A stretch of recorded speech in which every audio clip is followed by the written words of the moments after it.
hammanglar tinch omonmisizlar? Xo'p, YouTube kanalimni ochdim. Birinchi videoni joylayapman. Hozir qisqa lo'nda gapirishga harakat qilaman. Nima uchun va nima maqsadda? Sizlarning vaqtinglar cheklangan va birinchi videodan ko'p narsa kutmasanglar ham bo'ladi. Sabab faqat buni men o'zimni tanishtirish va bu kanal nima uchun boshlaganimni tushuntirish uchun olyapman bu videoni. Malayziyadaman hozir. Short semester, ya'ni mobility programma orqali o'qishga kelganman. 2 oydan oshiqroq vaqt Malayziyada bo'laman. Bitta challenge e'lon qilmoqchiman. Bu challenge qanaqa bo'ladi? Shaxsiy hayotimda tubdan o'zgarish bo'lishini xohlayman. Shu haqida gaplashamiz. Shaxsiy rivojlanishim bo'yicha O'zbekistonda vaqtimda juda ko'p kamchiliklar bo'lgan menda. Ya'ni tartibsiz kun tarzi, ovqatlanishda, kun tartibimda.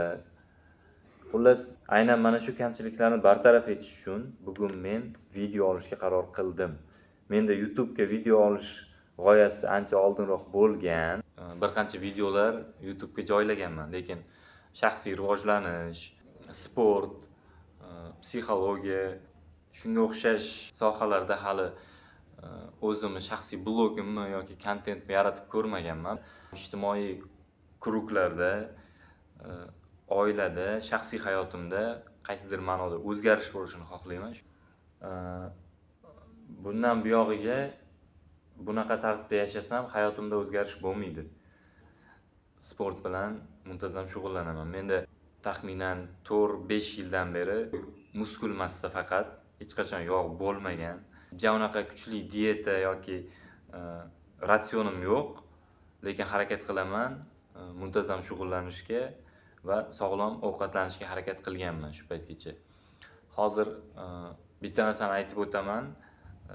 Menda o'tgan yil mobaynida ozgina uzilish bo'ldi, ya'ni 1 yil ichida taxminan 5 kilogramm muskul massasini yo'qotdim. Yog' massasini yo'qotishdan ko'ra ancha jiddiyroq muammo, ya'ni uni insonda yog' miqdori yo'qolsa, u erib muskul massasiga aylanadi, muskulga aylanadi, mishsa.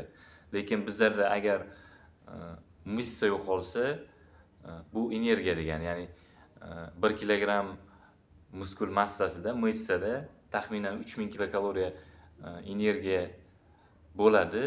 Endi hisoblang, 6 kilogramm yoki 5 kilogramm muskul massasida 18000 saqlanishi kerak bo'lgan 18000 kilokaloriya energiyani shunchaki yo'qotish. Bunga nima sabab bo'lishi mumkin?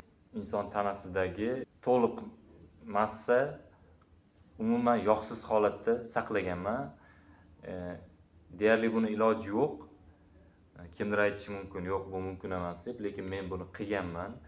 Insonda o'rtacha 1500 kilokaloriya bir kunda sarflashi mumkin bo'lsa, 2000-2500 gacha energiya sarflashi mumkin. Bu energiyani qayerdan oladi? Shu ovqatdan, kunlik iste'mol qiladigan ratsionidan o'sha energiyani olishi mumkin. Hozir bu haqida nimaga aytyapman?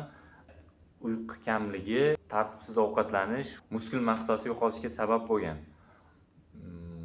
Muskul massasi yo'qolishi yog' yo'qolishidan ko'ra anchagina jiddiy masala.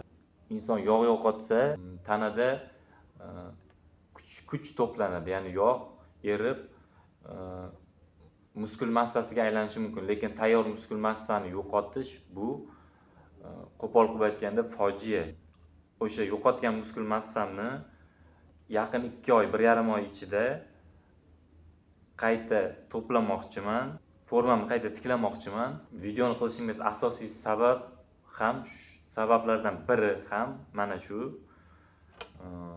muskul massasini qayta tiklash, o'zimni rivojlantirish.